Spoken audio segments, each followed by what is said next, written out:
창세기 45장. 요셉은 시중드는 종들 앞에서 북받치는 감정을 억누를 길이 없었다. 그는 시중드는 종들에게 모두들 물러가라 하고 소리쳤다.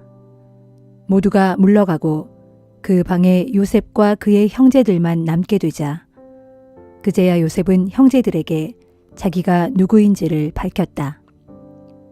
요셉은 크게 소리내어 울기 시작했다. 어찌나 큰 소리로 울었던지 밖에 있던 이집트 사람들 뿐만 아니라 파라오의 궁전에도 들릴 정도였다. 요셉이 형들에게 말했다. 형님들, 내가 바로 요셉입니다. 아버님은 아직 살아계십니까? 요셉의 형들은 어안이 벙벙한 채 놀라서 아무런 대답도 하지 못했다. 요셉이 형들에게 말했다.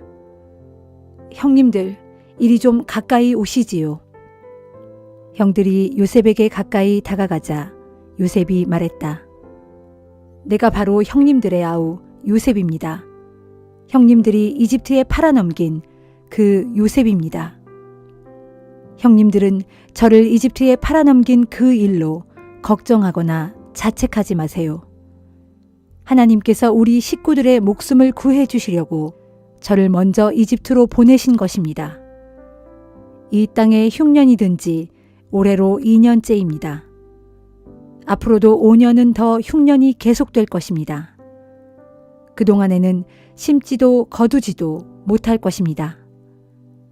하나님께서는 형님들뿐만 아니라 형님들의 자손을 이 땅에서 보존하시려고 형님들보다 저를 앞서 보내셨습니다.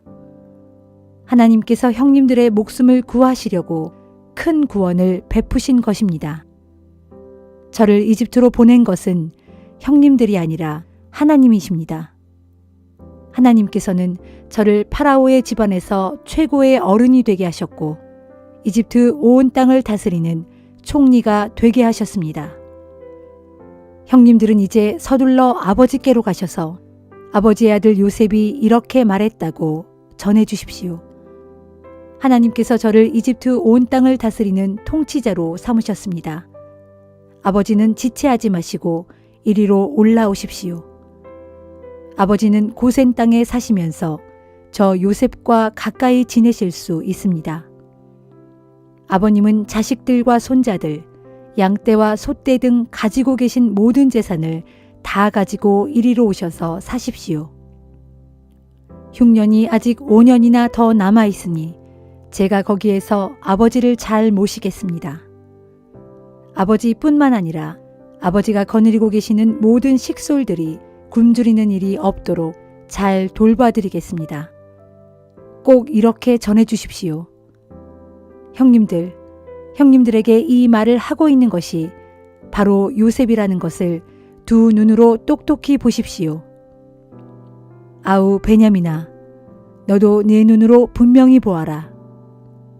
형님들은 이집트에서 제가 누리고 있는 이 영광을 형님들이 보신 그대로 아버님께 말씀드려 주십시오.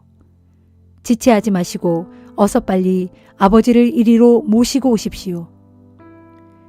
요셉이 아우 베냐민을 얼싸안고 울자 베냐민도 형 요셉을 끌어안고 함께 울었다. 요셉은 또 형들과 일일이 입을 맞추며 끌어안고 울었다. 그제야 요셉의 형들은 말문이 터져 요셉과 이런저런 얘기를 주고받았다.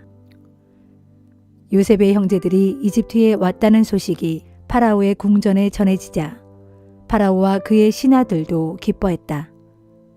파라오가 요셉에게 말했다. 그대의 형제들에게 이르시오. 그대의 형제들이 나귀 등의 곡식을 싣고 가나안 땅으로 돌아가거든 그대의 아버님과 식구들을 모두 거느리고 이곳 이집트로 다시 오라고 하시오. 내가 그들에게 이집트 땅에서 가장 좋은 땅을 골라 거기서 살 수 있도록 하겠소. 그들은 기름진 그 땅에서 나는 좋은 음식을 먹고 살 수 있을 거라고 하시오. 또 그들에게 이렇게 하라고 전하시오. 여기 이집트 땅에서 마차를 여러 대 가지고 가서 그대 형제들의 자식들과 부인들과 그대의 아버님을 그 마차에 태워오라고 하시오. 이집트 땅에 있는 갖가지 좋은 것들이 모두 그들의 것이 될 테니 가나안 땅에서 쓰던 살림살이는 아까워하지 말고 그냥 버리고 오라고 하시오. 이스라엘의 아들들은 파라오의 말을 그대로 따랐다. 요셉은 파라오의 명에 따라 형들에게 마차를 내주고 여행길에 먹을 양식도 내주었다. 요셉은 형들 모두에게 새 옷을 한 벌씩 주었다. 특별히 아우 베냐민에게는 은화 300세겔과 새 옷 5벌을 주었다. 요셉은 아버지 야곱에게 전해줄 선물도 형들에게 주었다. 요셉은 나귀 10필에다 이집트에서 나는 가장 좋은 물품들을 싣게 하고 또 다른 나귀 10필에는 아버지가 이집트로 오는 동안에 필요한 곡식과 빵과 고기를 가득 싣게 했다. 요셉은 형들을 보내면서 당부했다. 형님들, 가시는 길에 서로 다투지 마십시오. 요셉의 형제들은 이집트를 떠나 가나안 땅에 있는 아버지에게 돌아왔다. 그들은 아버지 야곱에게 말했다. 요셉이 살아 있습니다. 요셉이 이집트 온 땅을 다스리는 총리가 되었어요. 야곱은 정신이 멍해졌다. 도무지 그 말이 믿기지 않았다. 야곱은 요셉이 자기 형들에게 했다는 말들을 모두 전해 듣고 또 요셉이 자기를 태워오라고 형들 편에 보낸 마차도 보았다. 그제야 야곱은 제정신이 들었다. 이스라엘이 말했다. 내 아들 요셉이 살아있다니 이젠 아무런 여한이 없다. 내가 죽기 전에 어서 가서 요셉을 꼭 만나봐야겠다.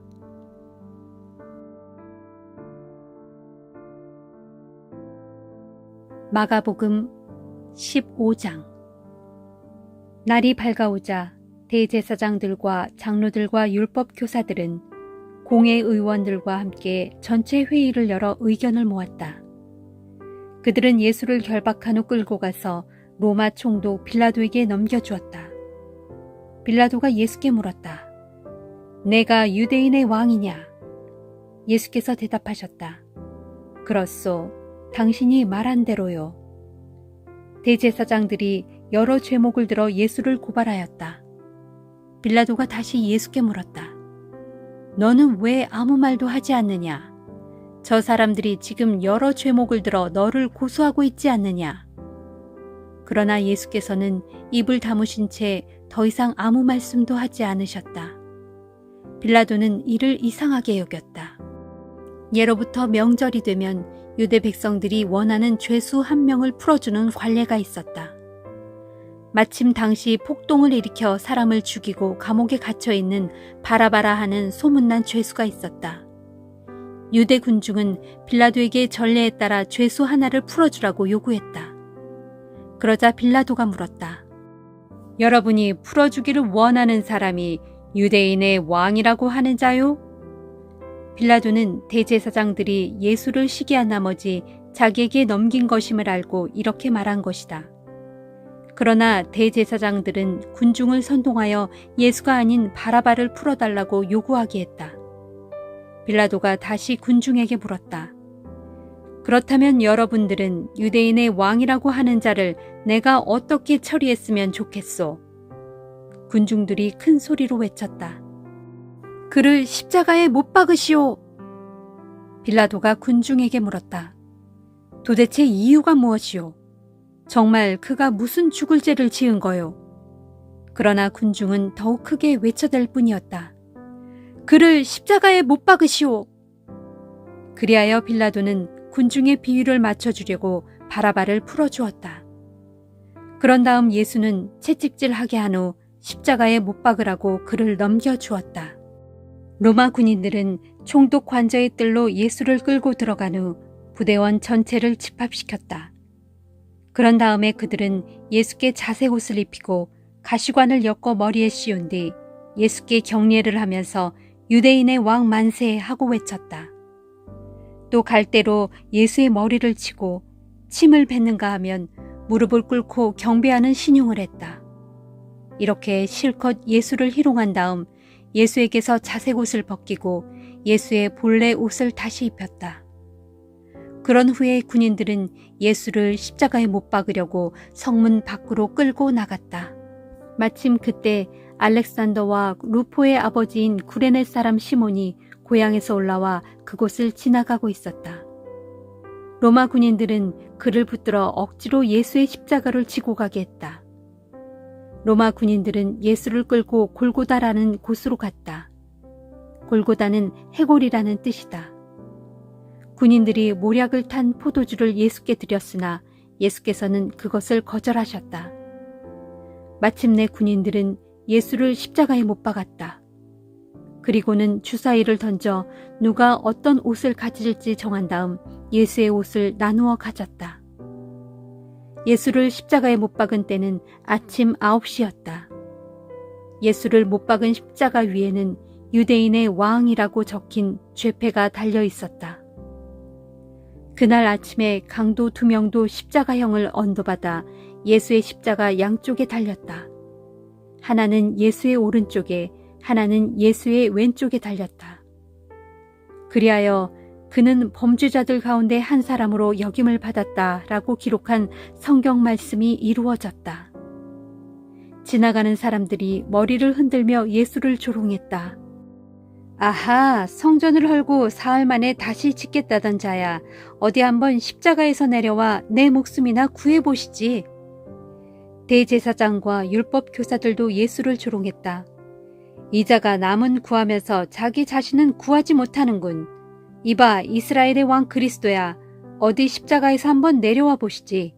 그러면 우리가 믿어드리지. 심지어 예수와 함께 십자가형을 받고 있던 두 강도까지도 예수께 욕을 퍼부었다. 낮 12시가 되었을 때 어둠이 온 땅을 덮기 시작하더니 오후 3시까지 계속되었다. 오후 3시가 되었을 때였다. 예수께서 큰 소리로 엘리 엘리 라마 사박다니 하고 부르짖으셨다.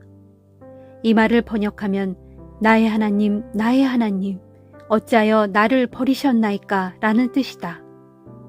그러나 거기 가까이 서 있던 사람들은 이 소리를 듣고 예수가 예언자 엘리야를 부르는 것으로 생각하였다. 그들 가운데 한 사람이 달려가 해면에 신 포도주를 적신 후 갈대 끝에 꽂아 예수의 입에 대어주면서 말했다. 어디 엘리야가 와서 그를 십자가에서 내려주나 보자. 그때 예수께서 큰 소리를 지르시고서 숨을 거두셨다. 그리고 바로 그때 성전의 휘장이 위에서부터 아래까지 두 폭으로 찢어졌다. 십자가 곁에서 예수께서 숨을 거두시는 것을 낱낱이 지켜보고 있던 백부장이 말했다. 이 분이야말로 참으로 하나님의 아들이셨다. 몇몇 여자들도 멀리서 예수의 모습을 지켜보고 있었다. 그들 가운데는 막달라 마리아, 작은 야고보와 요새의 어머니 마리아, 그리고 살로메가 있었다. 이들은 갈릴리에서부터 예수를 줄곧 따르면서 시중을 들던 여자들이었다. 이들 외에도 그곳에는 예수를 따라 예루살렘에 올라온 많은 여자들이 있었다. 이미 날은 저물었다. 그날은 안식일 전날, 곧 안식일을 준비하는 날이었다. 때에 공회의원으로 널리 존경받는 아리마대 출신의 요셉이란 사람이 있었는데 그가 용기를 내어 총독 빌라도에게 찾아가서 예수의 시신을 내어달라고 요청했다. 그는 하나님의 나라가 임하기를 소망하고 기다리는 사람이었다. 빌라도는 예수가 벌써 죽었다는 것이 믿기지 않아 백부장을 불러 예수가 정말로 숨을 거두었는지 확인했다. 백부장에게서 사실 확인을 하고 나서 빌라도는 요셉에게 예수의 시신을 가져가도 좋다고 허락했다. 요셉은 예수의 시신을 십자가에서 내린 다음 가지고 간 고운 배로 시신을 감쌌다. 그리고는 바위를 깎아 만든 자기 무덤 안에 예수의 시신을 모셔다 놓고 큰 돌을 굴려 무덤 문을 막아 놓았다. 막달라 마리아와 요새의 어머니 마리아는 예수의 시신이 어디에 모셔지는지 주의 깊게 지켜보고 있었다.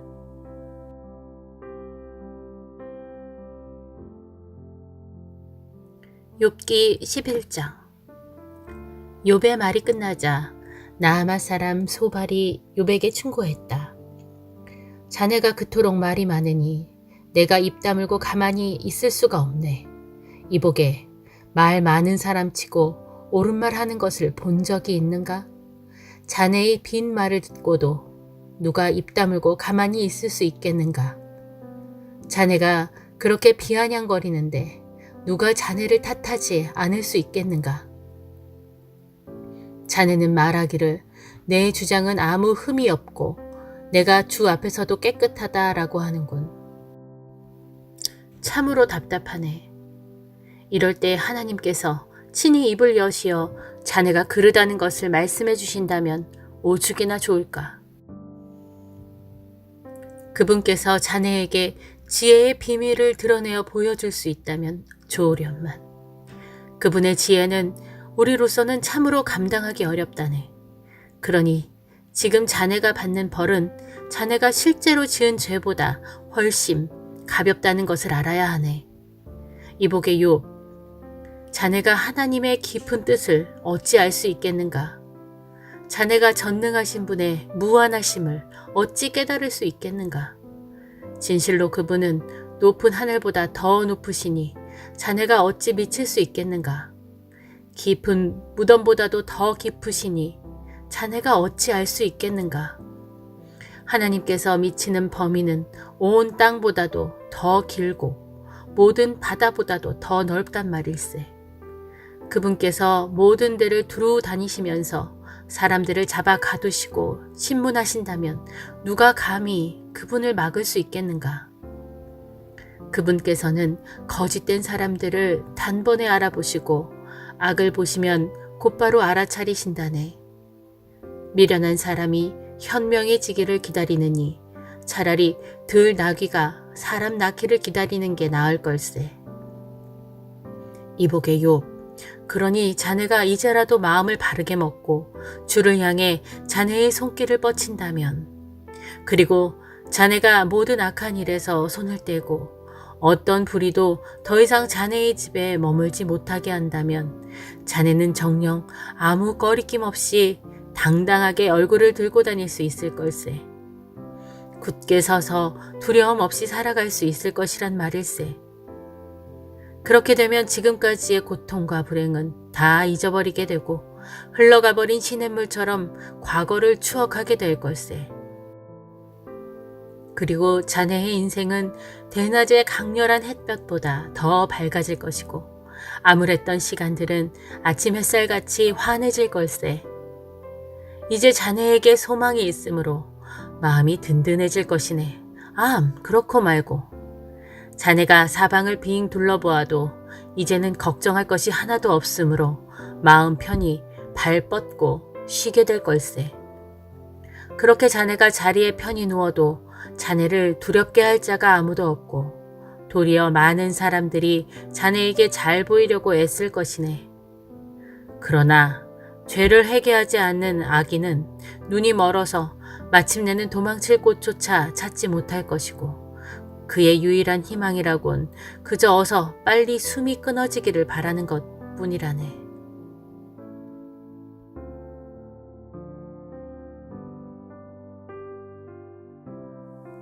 로마서 15장. 믿음이 강한 우리는 믿음이 약한 사람들의 약점과 잘못에 대해서도 너그럽게 감싸주어야 합니다. 우리는 자신만을 위해 자기 좋을 대로 살아서는 안 됩니다. 우리는 저마다 이웃을 기쁘게 하고 이웃의 유익을 위해 살아야 하며 이웃에게 덕을 세우도록 해야 합니다. 우리 주 그리스도께서도 결코 자신이 기뻐하는 대로 살지 않았습니다. 그러므로 성경에 기록되기를 주님을 욕하는 자들의 그 욕이 나에게 떨어졌다라고 했습니다. 무엇이든지 이전에 기록된 모든 말씀은 우리에게 교훈을 주기 위해 쓰인 것입니다.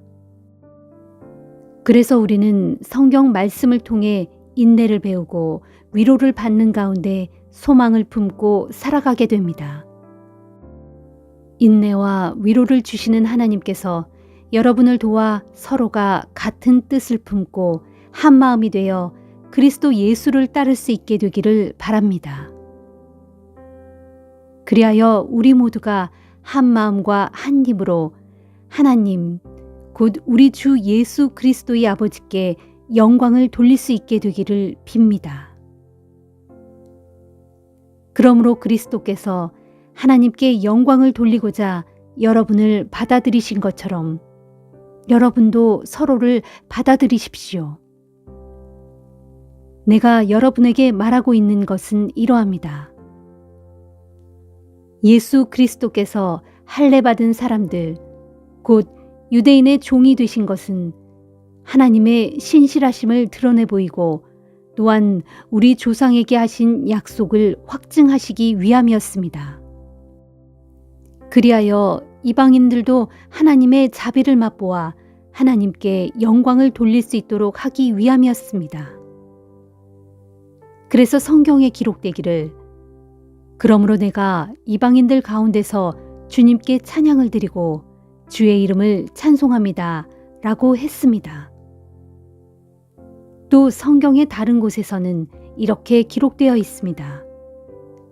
이방 사람들아, 주님의 백성과 더불어 기뻐하여라. 또 이렇게도 기록되어 있습니다. 모든 이방 사람들아, 주를 찬양하여라. 모든 세상 민족들아, 주의 이름을 찬양하여라. 그리고 예언자 이사야는 선포하기를 이새의 뿌리에서 싹이 나와 뭇 족속들을 다스릴 것이니 모든 이방 사람들이 그에게서 소망을 찾을 것이다 라고 했습니다. 진실로 소망을 주시는 하나님께서 믿음에서 비롯되는 모든 기쁨과 평강을 여러분에게 충만하게 채우셔서 여러분이 성령의 권능으로 차고 넘치는 소망의 삶을 살아갈 수 있기를 빕니다. 나의 형제들이여, 나는 여러분이 충분히 선하고 온갖 지식이 넘쳐나서 서로가 서로를 가르치며 권면할 수 있다고 분명히 믿습니다. 그럼에도 불구하고 내가 감히 여러분께 이런 편지를 쓰는 것은 하나님께서 내게 주신 은혜로 인하여 여러분에게 몇 가지를 새로이 상기시켜 드리고자 함입니다. 나는 하나님의 은혜로 여러분 이방인들을 위해 예수 그리스도의 일꾼이 되었습니다. 그래서 여러분에게 복음을 전하는 제사장 직분을 성실히 수행하여 이방인 여러분으로 하여금 하나님께서 기쁘게 받으실 제물, 곧 성령에 의해 거룩하게 된 제물이 되게 하려 합니다. 그러므로 나는 그리스도 예수 안에서 하나님을 섬기는 일을 영예롭게 생각합니다. 나는 이방인들을 그리스도께 인도하여 그들로 하여금 내가 말하고 행하는 것에 따라 하나님께 복종하도록 하기 위해 그리스도께서 나를 부르셨다는 것 외에는 다른 할 말이 없습니다. 그 일은 표적과 기적의 권능으로 그리고 성령의 능력으로 이루어졌습니다. 그리하여 나는 예루살렘에서 일루리곤에 이르기까지 두루 돌아다니며 그리스도의 복음을 남김없이 전하였습니다. 또한 나는 그리스도의 이름이 아직 알려지지 않은 곳에, 그래서 다른 사람이 토대를 닦아놓지 않은 낯선 곳에 그리스도의 복음을 전하겠다는 열망을 늘 품고 다녔습니다. 이와 관련해서 성경에는 이렇게 기록되어 있습니다. 그리스도에 관하여 알지 못하던 사람들이 보게 될 것이요, 듣지 못했던 사람들이 듣고 깨닫게 될 것이다. 그래서 나는 여러 차례 여러분에게 가려 했지만 이런 이유로 번번이 여러분을 방문하지 못하였습니다. 그러나 이제 이 지역에는 내가 가야 할 곳이 더 이상 없고 또 여러 해 동안 여러분을 만나기 위해 간절히 바랐으므로 이번에 스페인에 갈 때 로마에도 들러 여러분을 방문할 생각입니다. 그곳 로마에서 얼마 동안 여러분과 함께 기쁨을 나눈 후에 여러분의 후원을 받아 스페인으로 갈 수 있게 되기를 바랍니다. 그러나 지금은 우선 예루살렘에 있는 형제들을 돕기 위해 그리로 가고 있습니다. 마케도니아 및 아가야에 있는 형제들이 어려움을 겪고 있는 예루살렘 형제들을 돕기 위해 헌금을 해서 구제금을 마련해 주었기 때문입니다. 그들은 평소부터 예루살렘의 형제들에게 빚을 지고 있다고 생각해 왔던 터라 이 일을 기쁜 마음으로 해주었습니다. 그렇습니다. 이방인으로서 유대인들의 영적인 복을 나누어 받았으니 이제는 이방인들이 자신들의 물질적인 복을 유대인들과 더불어 나누어야 할 의무가 있습니다. 그러므로 나는 이 일을 완수하여 이 열매를 예루살렘 형제들에게 확실하게 전달한 후 여러분이 있는 로마에 들렀다가 멀리 스페인으로 가려고 합니다. 내가 여러분에게 갈 때는 주께서 주신 충만한 복을 함께 갖고 가게 될 것입니다. 형제 여러분, 내가 주 예수 그리스도를 힘입고 또 성령의 사랑을 힘입어 여러분에게 간절히 부탁합니다. 나도 여러분을 위해 항상 기도하지만 여러분도 주님의 일을 위해 애쓰는 나를 위해 하나님께 열심히 기도해 주십시오. 내가 유대에 있는 믿지 않는 자들에게 화를 입지 않도록, 그리고 내가 지금 가져가는 구제금이 예루살렘에 있는 믿음의 형제들에게 기쁘게 받아들여지도록 기도해 주십시오. 그렇게 되면 나는 하나님의 뜻에 따라 기쁜 마음으로 여러분을 방문해서 여러분과 함께 기쁨을 나누면서 편히 쉴 수 있는 시간을 가질 수 있을 것입니다. 평강의 하나님께서 여러분 모두와 함께 하시기를 빕니다. 아멘.